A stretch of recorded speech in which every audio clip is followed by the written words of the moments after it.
Okay, so in order to prepare for your virtual machine download, just to recap quickly, in a Mac computer, you're going to download all of the operating system updates and install them and any application updates. But Apple makes it easy for Mac users. All you have to do is uninstall, drag an app that you don't use to the trash can and empty your trash can, or install some trivial free app from the App Store onto your Mac. And as soon as you load or unload an application from your Mac, all the magic wheels start spinning. And you want to leave it powered on, and you want to leave it plugged in, and you want to leave it connected to the internet, and you want to leave it that way overnight. And by the time you wake up in the morning, Mac users are happy. They tend to have fewer problems, but the same is also possible for Windows users.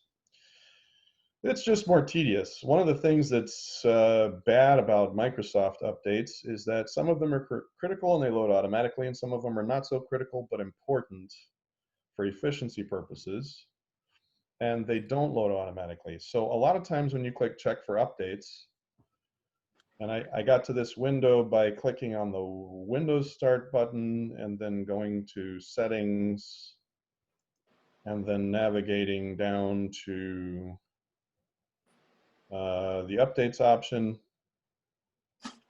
It says you're up to date, right? So you can go home and you're going to use the Updates and Security setting.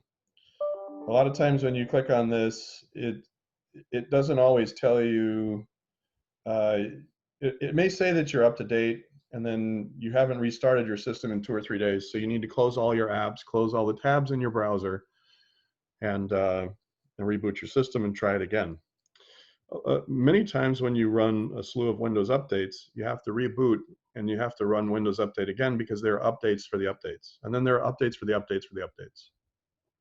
And the problem is that this starts to pack up your hard drive because there are automatic restore points that are saved on a Windows machine, just like a Mac, in case you have to back up to a previous restore point. The problem with all this is that the drive space starts to run out. So if we look at our File Explorer down here on the task menu, and we select our PC, it's going to tell us how many gigs of hard drive space we need left. You can't take that all the way down to 0. But again, you're going to need 20 gigabytes of space to load your six for the download. Once the download is installed, you can delete the 6 gig download because the virtual machine is going to take up 20 gigs. So you're going to need 26 gigs of space just to get set up. 6 for the download, and then 20 for the setup or import of the machine. And then when you're finished with the import, you can delete the download and empty your trash can. So if you delete something, it doesn't go away. It's still on the machine. You don't get disk space back unless you empty your trash can. Well, so we're going to fast forward. We're going to say we did all the downloads, we did all the updates, we've done all this stuff.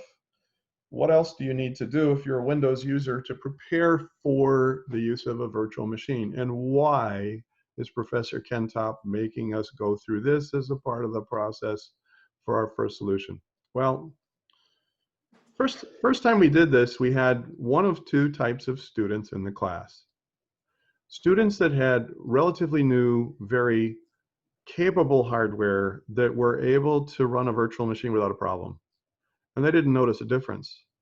When the virtual machine was running, their web wasn't slower, their Netflix wasn't slower, their Facebook wasn't slower, their email wasn't slower, their world wasn't slower. And then the other half of the students in our scientific computing applications class were very frustrated and annoyed at Professor Kentop because now their usable laptop or PC became slow.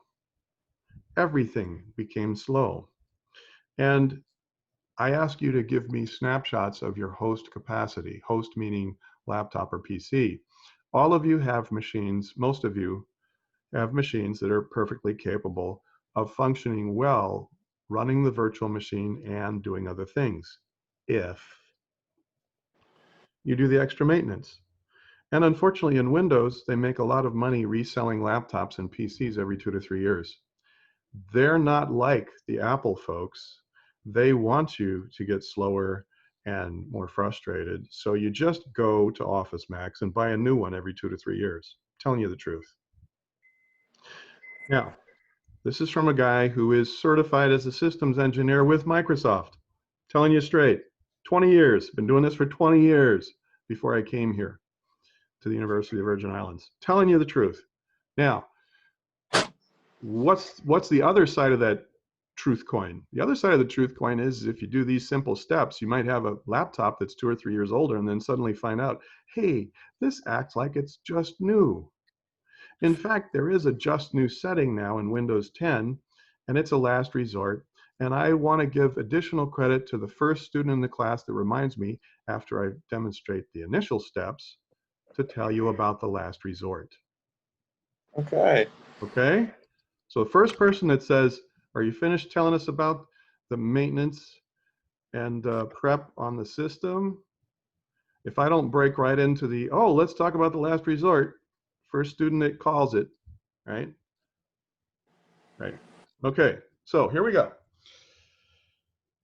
What you need to do for the maintenance is to go into a special option called Control Panel. So you're going to click on the Start menu, and without doing anything else, without clicking on anything else, you're going to start typing Control Panel. That means don't click on anything, just start typing CONTROL, and Control Panel appears at the top of the list.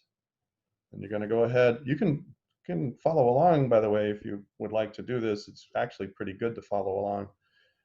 And I'll pause for people to follow along. If you want to just walk through the steps and you do them with me as you're watching and you're multitasking, you'll remember doing it later. And then you don't have to reference so many step-by-step 1, 2, 3 kinds of arrow pointing paper instructions or watching the YouTube video 3 times. Right? You're going to go into an option in the control panel called Administrative Tools. And inside Administrative Tools, there's a series of handy dandy utilities that are really fine to work with, especially this database ODBC stuff. But this is the one we want to focus on. And I want to tell you a little secret. If you're not set up on your laptop, so here's a freebie, because I also teach cyber courses. You want to be able to right click and run as an admin. Use the right mouse button to click disk cleanup and run as administrator. A lot of changes and maintenance and stuff you do on your computer isn't going to work right unless you run as admin. If you don't right click with your mouse and run as admin, it's not going to work as well. In fact, some commands just don't work at all. But that's not the other freebie I'm going to tell you about.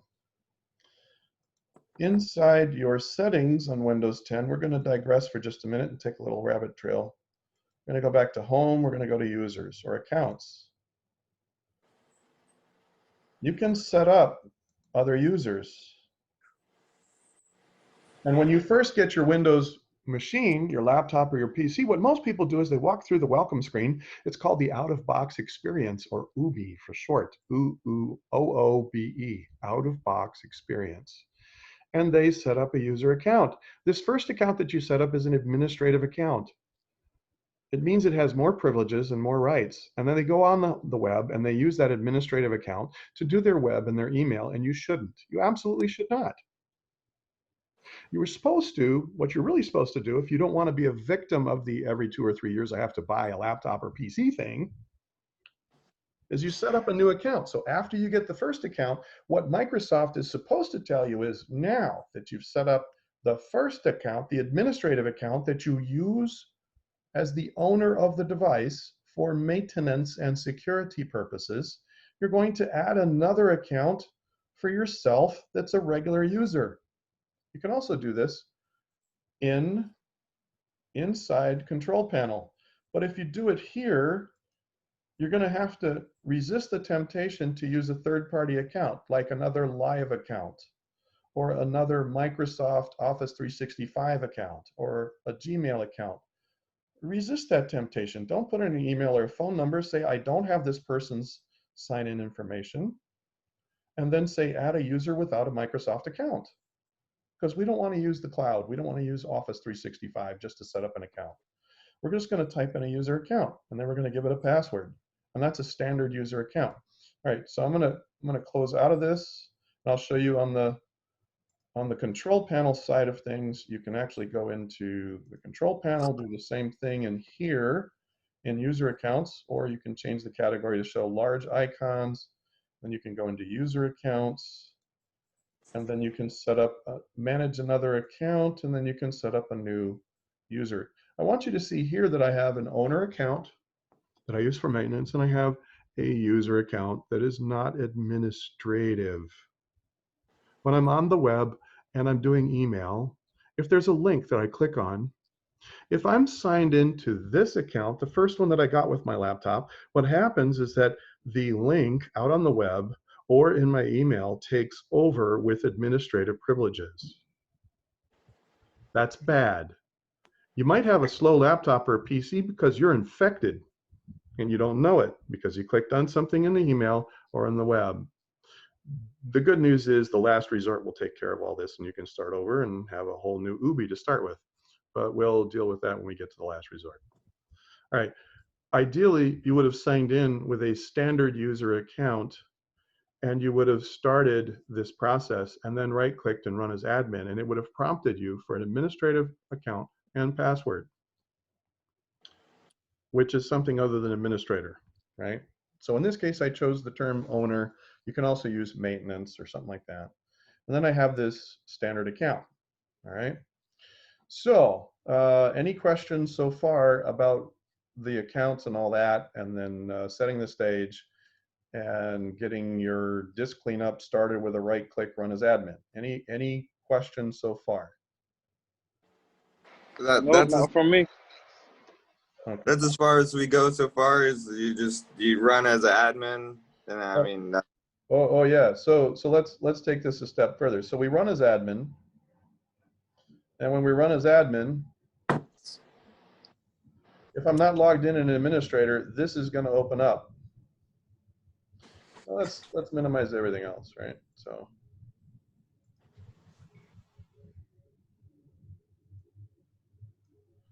now in Windows, and remember, what does Microsoft want you to do? Buy a new laptop or PC every 2 to 3 years because it gets slower. When most of you do this, you're going to notice that your screen looks a little different. This little window that pops up only has one tab. It's the disk cleanup tab. You don't have a more options tab. Instead, what you have is a screen down here that talks about system recovery, but you only have one tab. And see, that's a challenge. That's a frustration. Let me fix this here. I'm going to go into another class real quick and show you. So here's what it looks like. It says clean up system files as an option down below, but it doesn't have the second tab right here. Now what you need to do is click on clean up system files, and you'll get a screen that looks like this instead. And then you go into more options, and then you click clean up under system restore. So every time you do monthly updates, service packs or you know, the July update, the August update, the June update, it's going to take snapshots of your system, and that's taking up lots and lots of disk space. You're going to click clean up. It's going to try to scare you. It wants to scare you. Why does it want to scare you? So you'll have to go out every 2 to 3 years and buy a laptop or a PC. Again, I'm not lying. I worked with Microsoft for 20 years in industry. This is just like built-in obsolescence, right? Okay, and corporations have depreciation cycles for equipment, so every 3 to 4 years you get to buy a new laptop and everybody's happy as long as your company's healthy. In any case, it says, are you sure you want to do this? Ooh, I don't know if this is a good idea. You're going to say, yeah, delete it. You're going to say, yes, I'm sure, and then you're going to go back to the disk cleanup, and you're going to check all the boxes. The first time you do this, you're going to be shocked. It'll say 35 to 40 gigabytes of space. Might say more, might say 60 to 80 gigabytes. It may take all night long, which, you know, is one of our favorite Lionel Richie songs, All Night Long, right? Okay. Yes. Was there a question? Is there a No, question? I was my favorite Lionel Richie song, so that was Oh, not. well, yeah, it may not be your favorite Lionel Richie song, but all right. Anyway, um, it may run all night long. So you leave it plugged in, you let it run all night long. And again, if you don't expose the secret hidden more options tab, here's the part that really sucks. A lot of you are familiar with this other tool called disk optimization. Defragment and optimize drives. Many of you know about this, but here's the secret. If you don't expose the secret tab, delete the system restore options, right? Delete those, check all the boxes, and do the disk cleanup properly with the secret hidden tab, the defrag doesn't really defrag. And so your hard disk has to access fragmented segments all over the place, and it doesn't really work, which ensures what? Every 2 to 3 years, you have to buy another laptop or a PC. It's not right. It's not right. It's not right. I've used the same Windows machine, true story, for 8 years. When it died, finally died, it ran as well in year 8 as it did the first year I bought it. But I did this faithfully like every second or third month. And my hard drives lasted a lot longer, and it was much faster. And I didn't have problems with performance, and I wasn't agonized all the time. So when you run defrag, that's pretty self-explanatory. After you hit more options, you click cleanup. It says, do you want to delete? You delete. Go to disk cleanup. Check all the boxes. Yours is going to say 60 to 80 gigs. It's going to run forever. You click it again. It's going to ask, are you sure you want to do this? It's trying to scare you. You're going to let it run. Now, mine should take all of like, I don't know, a couple of seconds. Here's another thing they do to make it ridiculous. Are you ready for ridiculous? You want to know how ridiculous it gets? How many of you have screensavers? Like little things that kick into gear and it shares photos or something like that? When you do the disk cleanup and you do the disk defragmentation, if you don't turn off your screensavers with a Windows machine, if that kicks into gear, it never finishes the disk cleanup because it's always queuing up the next picture. It never finishes the defrag because it's always changing the next picture. They really made it hard for people to keep their laptops and PCs more than 2 or 3 years unless you know these hidden industry insider secrets. There's a book called 101 Windows Nuisances. True story, Windows Nuisances. You can go to Amazon and buy it. It outlines all this stuff, and it's true. So for those of you that love your Macs, you made a good decision, but it's not superior if you know the inside tips and tricks. You can have a Windows 10 machine that runs circles around your Mac, actually. You just have to know the insider tips and tricks. So, all right, so after you finish running your disk cleanup, it's finished. We've already done that other stuff here. I'm gonna right click and run my defragment. And you'll notice it says never run. Yours might say never run. And what you want to do is hit optimize. If you have a solid state drive, it's going to happen very fast. If you have a standard laptop and you have another one here, just hit optimize. If you have a standard disk, it may run again. If it's never been done and you have a 2-year-old or 3-year-old laptop and you purged 60 gigs or 40 gigs of space, first time you run, it might take a while. But when it is finished and you reboot your system that last time, after so many hours of disk cleanup, after so many hours of defragmentation, what will happen is that you're ready to make the last step, take the last step to optimize the performance of your PC. A couple of ways to get into this. You can go into system configuration, or you can go into control panel and use large icons. Go to system, or you can go here into system on this side, go into system, right? Basically, when you get into the, no, let's go this way. I'm gonna go into this. You go into this one, and there's a change settings option right here. Change settings. You're gonna click change settings, and you'll go into advanced, and there's a performance option.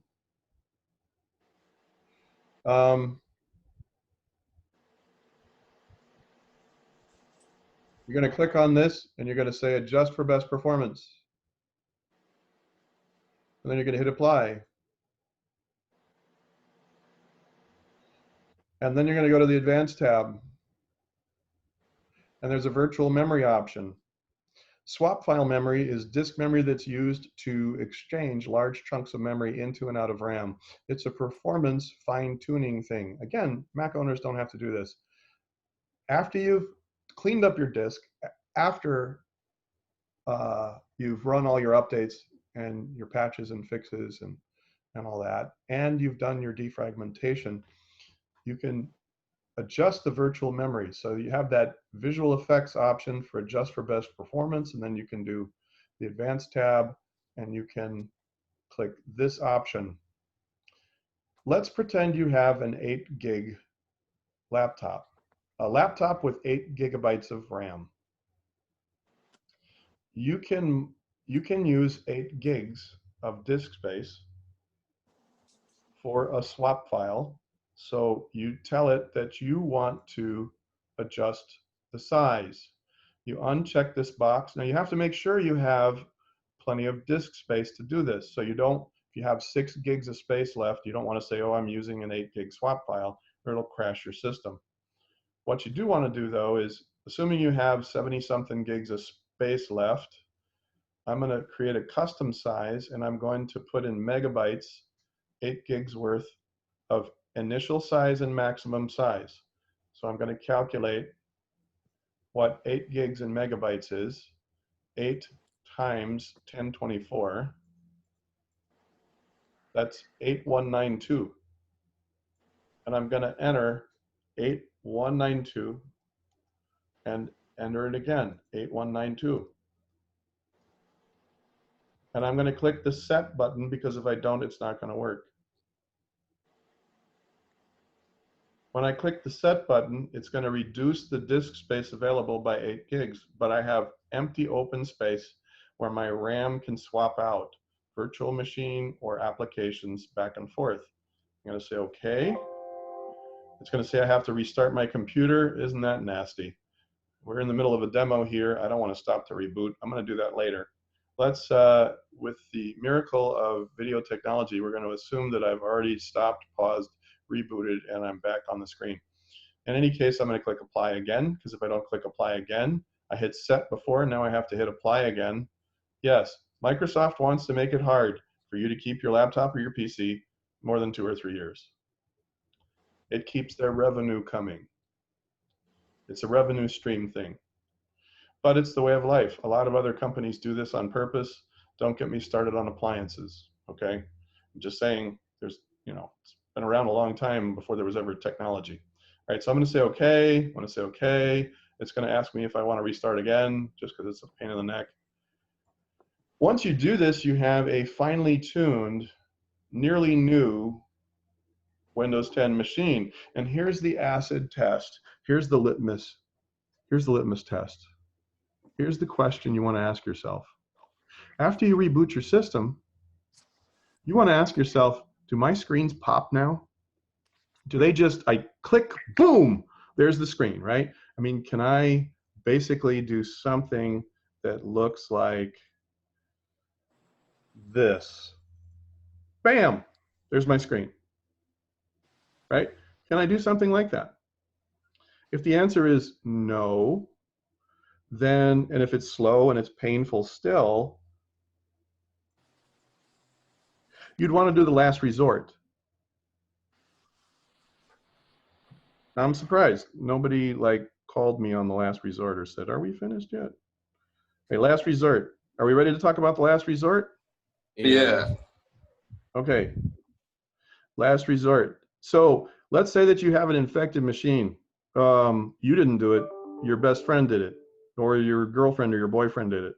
And they're no longer your girlfriend or your boyfriend, but they borrowed it and now it's messed up and it's a slow machine, or it's an older machine that your uncle gave you and it's slow machine, and you want it to work like new. There is a last resort, and there's two settings on the last resort. There's the take it down to a reset, but leave the applications on it. And then there's a no, take it down to just the operating system. I want to show you the difference, okay? So in here, whoop, inside here, and it's hard to find, it's not an easy thing to find. Why do you suppose restoring your laptop or PC to a condition where it's just like new wouldn't be so easy to find? Can you guess why Microsoft would make that option difficult to find? Easier just to buy a new one, I guess. It's easier just to buy a new one. I mean, in 2 or 3 years, the processors that come out, the graphics cards, oh my gosh, the gaming, yeah, keep the money flowing, right? It's in update and security, and it's hidden in recovery options, and it has to do with recovery.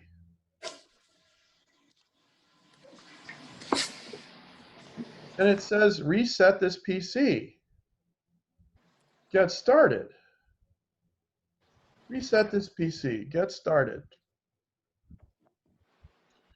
Here are the two levels of resetting your PC. Now, each of you as a student at the University of the Virgin Islands is entitled to a Microsoft Office 365 license. You can download this from the UVI My Campus portal and reload from scratch a brand new copy, a legitimate copy, a fully licensed copy of Office 365. Now, when it's downloaded on your machine, it's no longer Office 365, it's like Office 2019. It's very current. It's a $500 value. It's no small potatoes. Of course, you have other software on your machine that you might want to keep. The real trick is asking yourself, do you want to keep your files, as in personal files, pictures, shortcuts, documents, videos? If you do, you want to get those on a separate USB or hard disk. That's what you want to do. And then you want to click remove everything. If you want to clean slate it, if you want something that's like from the factory, brand new, completely from scratch, and it's the latest version of Windows 10. So it's wicked fast and it's clean and it removes all the nasties, all the malware, all the worms and Trojans and back-end stuff that got infected on your system. And when you click remove everything, you want to keep a separate copy of what you want to retain, like your documents and photos and videos and shortcuts and all that stuff, on a separate USB thumb drive or an external hard drive, because if you click remove everything, it takes everything off your system except for Windows 10. If you click keep my files, you may keep some nasty infected files on your system, and it may remove the infection, but the next time you open the infected video or the infected email or the infected picture, it's going to jump back on you again. You're the one that has to ask how much time do you have, whether you have an extra USB disk or something like that. But as a last resort, this is something you can do, and it's like getting a brand new PC. And again, I just want to say I had a laptop. It was a standard Dell laptop, and it lasted me 8 years. 4 gig laptop, i5, nothing special, 300 gig hard drive, 8 years, just as good as new. Did this once a year. Reset it once a year. Like taking out the spring cleaning, you know, it's a spring cleaning thing once a year. Now, why am I sharing all this with you? Because I don't want half of the students in this class to be frustrated because they're using state-of-the-art Massachusetts Institute of Technology, MIT Press, scientific computing app, world-class scientific computing applications in a virtual machine provided free by professors at MIT, I don't want you frustrated pulling your hair out because you took this class and then everything else sucks. Everything else is slow. Everything else is terrible. And now, thanks to Professor Kentop, you have to buy a new laptop or a PC. That's why we're doing this.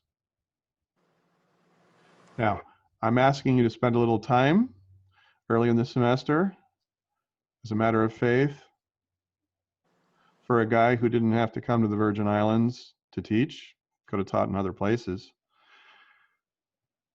I have nothing to gain. I've been in fact, a lot of Microsoft certified people won't tell you that Microsoft is trying to do things to make you buy new stuff every so many years. Just ask yourself, is this guy pulling my leg or is he the real deal? For 20 years, I've told people this. Sometimes people give me their laptop and they say, hey, how does $100 and 2 tickets to see the playoffs sound? I spent $2,500 on this laptop. Would you overhaul it on the weekend? I'm like, okay, well, I'm watching the kids. Well, I'll do it, right? Used to do that for 20 years in the Carolinas for people who didn't want to do it themselves. But now you have a recording. I recorded this session. I'm going to put it out on YouTube. I know it's not going to be wildly popular, but if you forget the steps that we just followed, I want you to play back the video and I want you to give it a try and I want you to ask yourself, darn, if this machine isn't faster, I don't have to buy a new laptop now. What am I going to spend that money I would have had to spend otherwise on? If it doesn't fix your problem with your laptop, I want you to let me know, because there's something else with your laptop going on or your PC going on, and I may be able to help you assess it. I don't want you to be in a bad place because you're using world-class tools, but I do want you in the US Virgin Islands to experience the best and the brightest that MIT, one of the powerhouses of technology and engineering on the planet, when they're providing you something that's part of the textbook you purchased and it's free, I want you to experience that because it's nothing short of exceptional. The resources they've packed into this virtual machine. It's amazing. You just gotta, the devil's in the details, right? I don't know if you've heard that phrase before, but the devils are in the detail. So what I'm gonna do now is stop this, right? So just remember, if you say keep my files, it's not gonna remove your apps or your personal files, but if you have any nasties in there, the next time you open those things, it'll jump back on you. You'll experience a beautiful increase in performance, or the next time you open the very first thing, it'll jump on you. But if you do remove everything, it's like getting a brand new one out of the box. You just have to have extra copies. Please don't select remove everything. This, I'm going to say it again.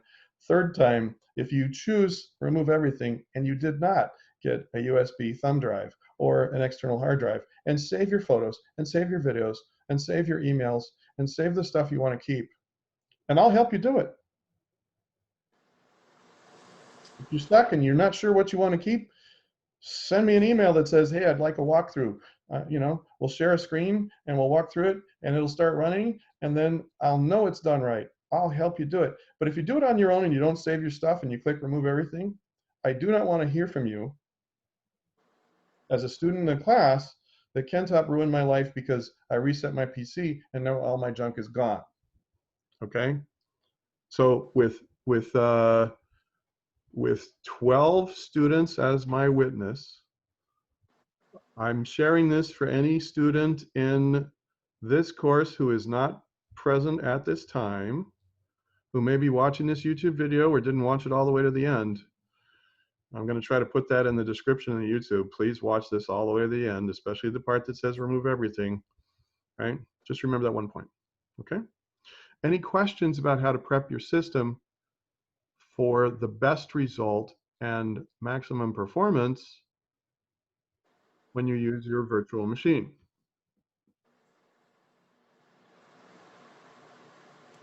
Any questions? Yes, Mr. Kentop, I have a question. Oh, okay. This is Kanisha, by the way. Oh, How are you, So Kanisha? I'm fine. So the step that you show us, it can be used to do it on Mac. You can do something like it on Macs by installing or removing an app. So Macs, all right, so the first thing you do with the Mac is you run all of the updates. You go to settings and you want to have the latest version of the operating system. You want to have all the latest versions or updates for your software. You want to run updates on a Mac just like you would a PC. That's the first step on a Mac. But then after you reboot your system and after all the updates are done, you want to go to the App Store on your Mac and you want to uninstall or install. Uninstall an app you never use, drag it to the trash can and empty the trash can, or install a free app that you think would be interesting, right, from the App Store. When you uninstall or install an app on a Mac, the operating system goes to town if it has power. So you leave your Mac plugged in, your MacBook plugged in, and you leave it running and you leave it connected to the internet, and it's going to run through a maintenance routine, and it's going to do all of this automatically. That's why you pay more for a Mac. That's also why you get to use a MacBook for like, I don't know, 6, 7, 8, 10 years before it's destroyed. Physically, it just can't run anymore. Macs are legendary that way. Every time you reload the newest operating system, it reloads everything from scratch, the kernel. It does a reset of your PC automatically. Macs are wonderful that way, but you pay for that up front. That's why they're more expensive. Does that answer your question, Kanisha? Yes, it does. Yeah. Any other questions? Yes, I have a question. Um, So for the, oh, go ahead. sorry. No, go ahead. For the assignment that is due tomorrow about the virtual machine, it's just the downloading process and that's it, or? Okay. So the assignment that's due tomorrow, let's look at this together.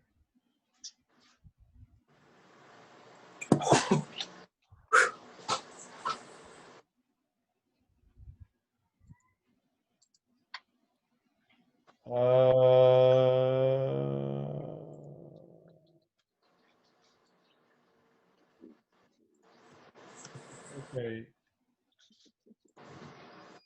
Where is the assignment that's due tomorrow? Oh, you're looking at it from here, from this, the one that's, Yeah. Yeah, okay, yeah. okay. Yeah, all right, so I'm gonna change that. I'm glad you asked. Thank you for asking that. I'm gonna change that due date because on Thursday, I'm gonna have the virtual machine downloaded. So all of you are gonna do what I just showed and shared with you, especially if you have limited disk space. Because when you download this, so by Thursday, I'll send you an email. We'll change the due date. It's not due tomorrow. We'll change the due date. You're going to go into resources and you're going to download the virtual machine. But you want to do the disk maintenance unless now if I said, oh, you're ready to go, you should just do the maintenance and you should still walk through the maintenance we just covered. But especially if you're low on disk space, you're going to want to walk through the procedures we just shared before you click this link here, because it's going to take up 6 gigs. And there were a couple of students in our class that only had like, I don't know, 4 gigs of space left, right? And I'm also going to change this so that people in our class have access to read and download this. So you're going to see this when you click on that link. It's not set up yet, but I wanted to share this with you so that no one would hurt themselves. If you downloaded the 6 gigs and then imported it, took up 26 gigs, there'd be no hard drive space left. You'd crash your laptop. People would be angry. Even when you go over this stuff in class, sometimes people forget. They get in a hurry. They're like, oh, it's due by the end of the week. And then they jump on it after they've had a couple of margaritas and they blow their stuff up. So worst case scenario, if something bad happens, I'm available and I can help you dig out, right? but we want to avoid all that up front if we can. And yeah, we do. And you want to select this and download 6.59 gigabytes so that on Thursday you can walk through it with me. If you can't attend Thursday, I will record the session and you can watch the YouTube and do it independently. Does that answer your question about what's due tomorrow? It's not, thank you for asking. It's not due tomorrow. Are we good? Yeah. Okay. Yes. If you try to click this, it may not, your name might not be in the list of who gets to share this yet. So, but I wanted to make sure we covered the other steps first. Okay. All right. So that's what we intended to share today. I'm going to stop the recording and stop the share unless there are other questions. And then I'm going to ask after we stop the recording if there are other questions. Right. So we'll